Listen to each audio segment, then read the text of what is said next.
مونږ او تاسو چې ماشومان وو نو زمونږ دا زړه ماشوم و او دا د مینې او محبت نه ډک و، خو د مختلفو خلکو سره د ناستې پاستې، د مختلفو خلکو خبرې اورېدلو سره یا د حالاتو د وجې نه دا د مینې او محبت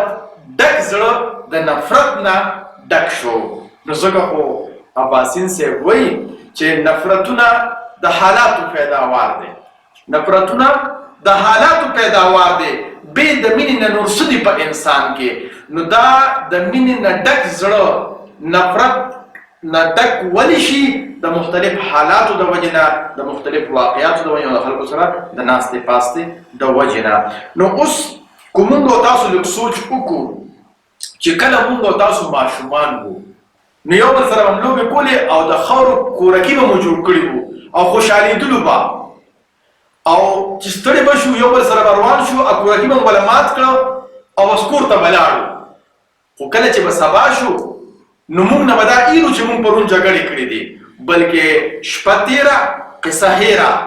او بیا به مونږ چې کوم دي همغه مینې او محبت سره یو بل سره چې کوم دی نو بیا لوبې شروع کړلې. نو چې کله زمونږ او ستاسو زړه دقه شانتې د نفرت او حسد نه پاک شي څنګه چې د یو ماشوم وي، نو هله به زما او ستاسو په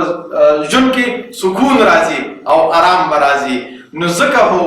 غني خان بابا ویلي دي وی لیونې زما په شان شه پراز پوی د خدای شي، لیونې زما په شان شه چې پراز پوی د خدای شي، سر او زړه د ماشوم کړه لیونې چې سړی شي. د خدای د پاره